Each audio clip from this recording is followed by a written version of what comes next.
Hey there, gang. We are going to church this morning. Well, kind of. We're at Holy Name Cathedral, downtown Chicago. And this is part 2 of the story of Paddy Murray, who was a Northside bootlegger. Part 1 I already did at the cemetery at Mount Carmel and Hillside. I'll put the link in the description. You want to watch that first probably.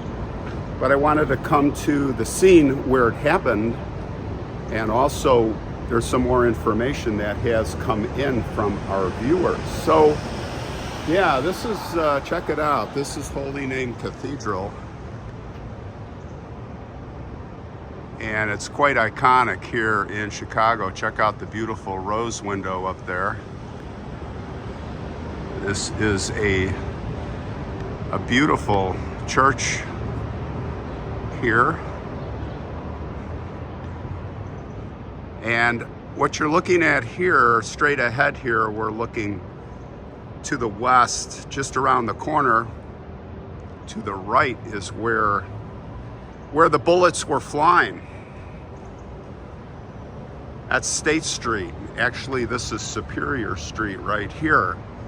And if you look at the building where the man in black is walking, that is where one of the machine gun nests were, or gun nests, shooters.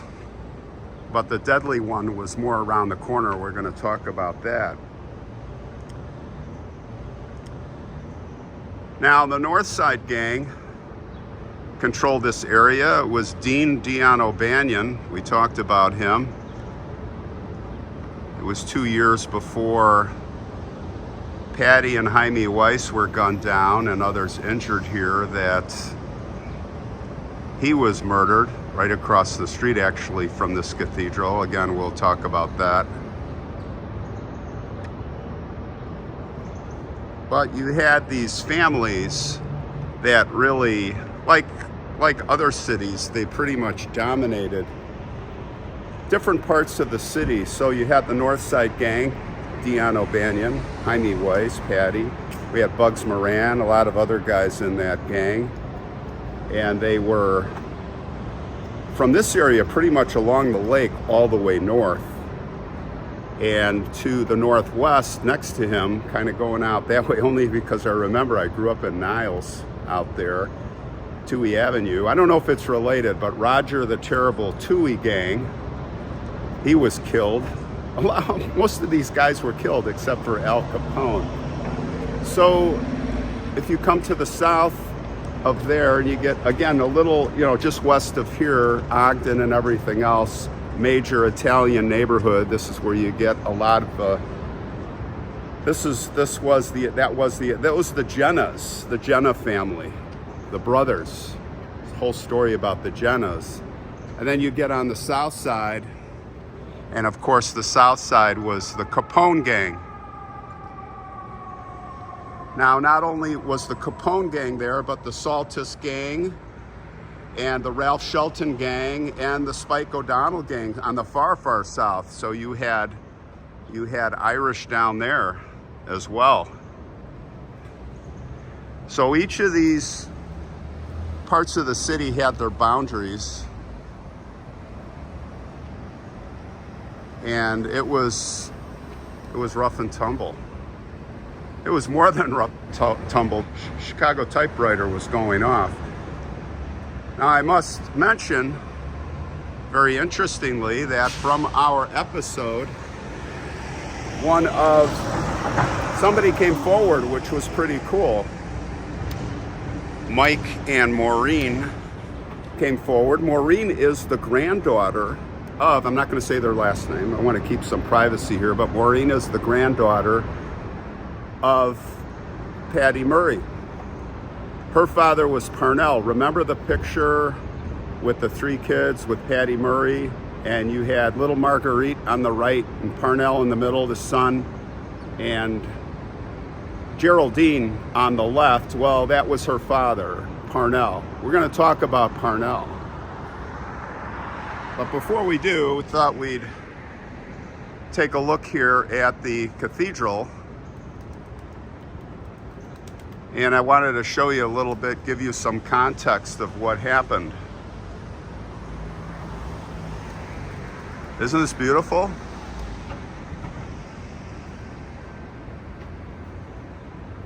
Look at that rose window up there. It's absolutely stunning. Now, as we situate ourselves here, this across the street, we had Schofield's. That was the flower shop that was the headquarters for the North Side Gang. I think it was like right over here somewhere. And that's where Dean O'Banion was murdered. Frankie Yale came from New York for Capone to do that while Capone was in Florida, I believe. No, that was the St. Valentine's Day massacres in Florida. But anyway, Frankie Yale and Aunt Salami, and I forget the other guy's name, they did the glad hand handshake in there and murdered him. Close and personal.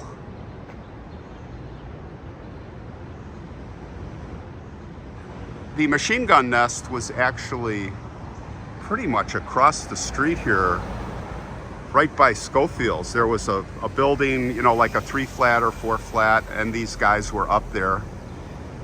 And there was also this building again on the corner here, down State Street, right at the corner here at Superior. There was some shooting coming from there. But it was pretty much this, it was really right across the street from here.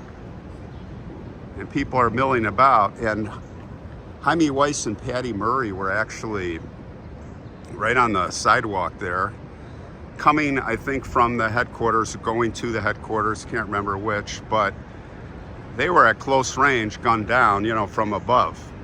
Tommy gun, and I think a shotgun also.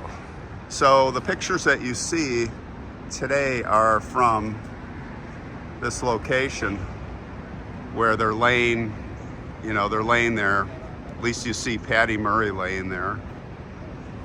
And then there were some injuries. You know, I think there were 4 of them. I know the attorney from the gang, the North Side Gang, was there. And he was in this area, and the Thompson submachine gun bullets were sprayed and hit right here. Now, people think, oh, that's a bullet hole. That's not a bullet hole, that's for a plaque.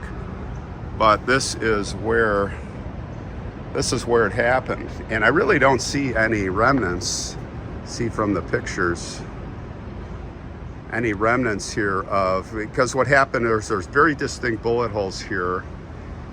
And then the clergy came and patched those up. I think this might be one of them there. We'll compare the pictures with this. This is pretty high definition. You can figure it out. But they came and repaired it right away. You could see the patch marks, but today it's really hard to see. But again, it's not, I just want to dispel that. That's not a bullet hole from almost 100 years ago. 1926. So that's kind of the story of what happened here at the location. Now, let's talk about Maureen, who contacted me. They called me up. They saw the episode that we did,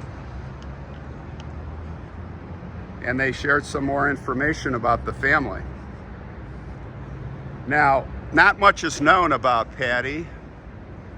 He had emigrated. All they really were able to tell me was that he emigrated from Dublin. I don't know if he was married yet or not or what. Don't know what year, but he emigrated from Dublin. Maureen was at Grandma's house. Of course, Grandma's house was Paddy's wife, and she would say there was this guy that would come. He was said to be family, and his name was Jimmy Murray. Now, Murray is a very common name, like O'Donnell, and you know, I can go on and on. Murray is probably one of the most common Irish names, so it could be coincidence that he had the same last name, right? But it was kind of odd the way she described it. She said it was odd because Grandma would never let them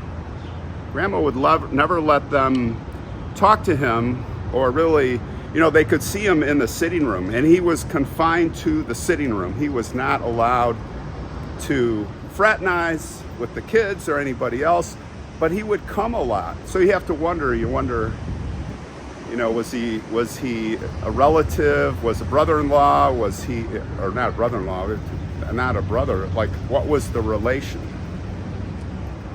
And what was going on? And maybe, when that kind of thing happened, it's kind of like people would rally around the family, right? And maybe he was there to take care of her. Who knows? I'm sure they were taken care of money-wise from the gang.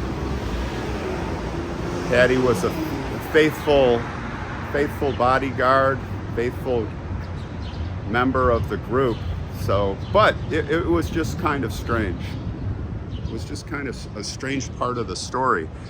They said that, or she said that Paddy was part of there was a famous, not Paddy, Jimmy was part of a famous, there was a train robbery that happened 2 years before, I think it was 1924, way up north near Deerfield. Many of you have heard of the Rondout train robbery.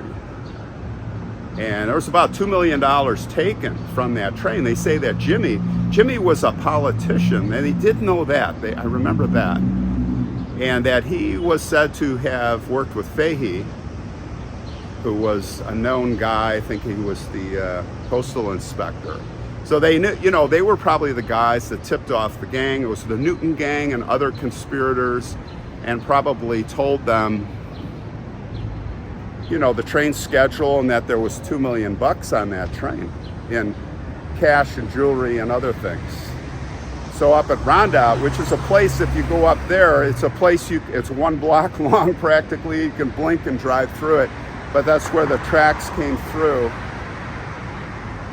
And they robbed the train. They think Jimmy was all part of it. Interesting. They caught all the conspirators, at least those that robbed. They got everything back, but $100,000 or $200,000. So I said that he was part of that.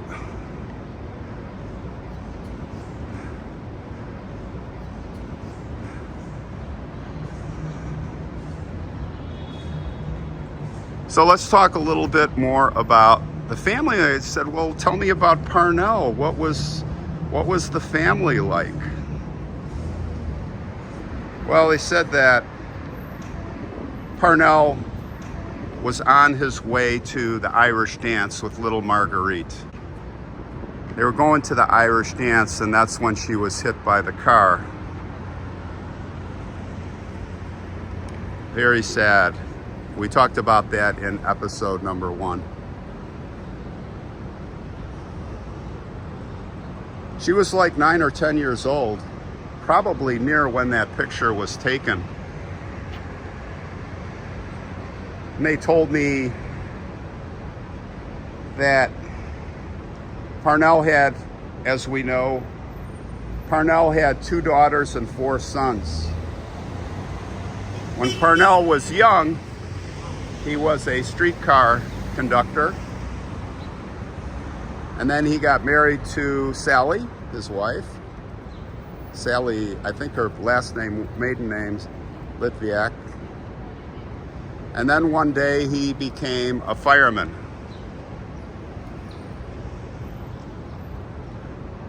He was assigned to truck number 36.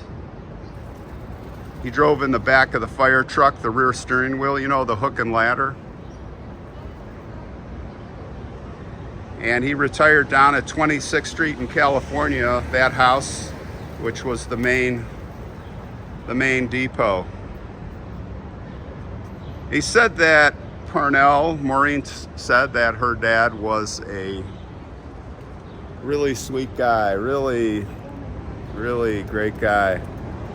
Very hardworking. She said that he would work 2 jobs a day, bring money for the family, you know, keep things going. Just very hard worker, really sweet guy. So, talk a little bit about some of the descendants. There were a lot of kids. The family thrives. Now, one thing I forgot to mention is that, and before we talk about the kids, I'm just walking here, that Parnell, you know, growing up here on the north side, and his dad, and you know, it's all connected. So the kids of many of the gang were probably in the gang. Parnell knew all the guys, a lot of the guys. So there's another gangster that, it's just an interesting connection that Maureen mentioned. I did an episode up about the Long Grove gang. Again, this is northwest, far northwest. Although Terrence Drugan was his name, he was down here too, but he kind of ruled the Long Grove area and out there, way out, like Fox Lake. So there was a massacre I did an episode on called the Fox Lake Massacre. Parnell knew a lot of those guys, and that was really a crazy story. It was basically Al Capone's gang going after. It was kind of like a setup out at this bar, this restaurant bar, where all the north side, a lot of the certain north side guys were there. And I wonder if we can go inside. Let's just see what happens. So anyway, he knew a lot of those guys. I'll give you a glimpse inside, if we can. I don't know if they allow filming. Oh, there's some mass going on. So I'll just pull the door open here and give you a quick look.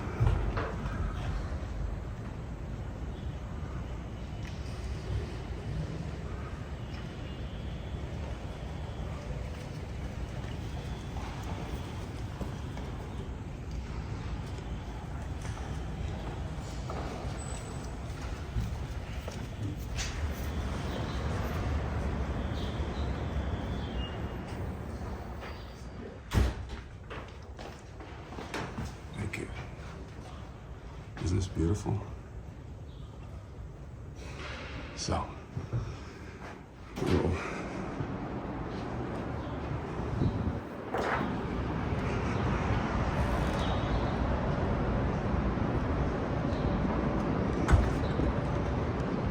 well, it's Sunday. We did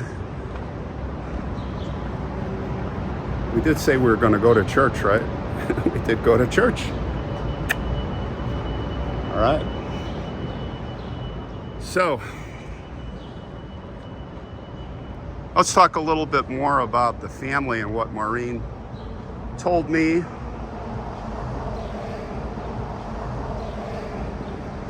Like I said, a lot of the family settled down, resides in Chicago, northwest suburbs now, farther out. One of Parnell's sons, Patrick, became the assistant fire chief in Schaumburg, Illinois. One of Parnell's other sons, his name Parnell Jr., was a firefighter and a paramedic. I think he's retired now. Back to Patrick. His son Pat also became a fireman and paramedic, just like his dad. And he today works at the Schaumburg and Prospect Heights fire stations. And Pat's son Tim became a fireman at the same Schaumburg and Prospect Heights fire stations. And if that's not enough, Tim's son Scott just graduated from Buffalo Grove High School. And what do you think he's doing now? Well, good guess. He's a fireman in Prospect Heights. 4 generations of firemen. How do you like that? How do you like that? My hat is off to you guys if you're watching.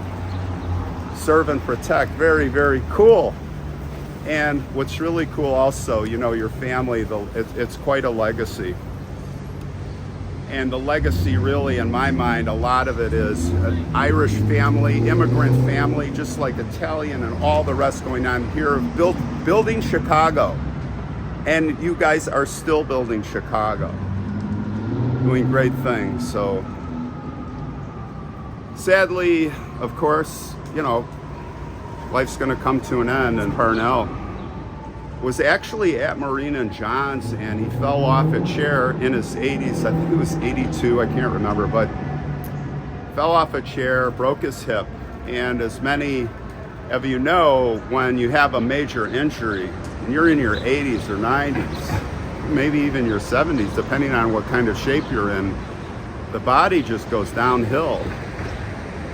And I think it was a year or two later, he passed away. So rest in peace, Parnell. But thank you, Maureen, and thank you, Mike, for sharing a little bit more of the story, adding a little bit more of history to something that I was very intrigued. You know, I'm very intrigued with the Paddy Murray story. Maybe there's still more that we can all learn. I don't know, but from Holy Name Cathedral here downtown Chicago, this is where it happened. And catch you later. See you next time.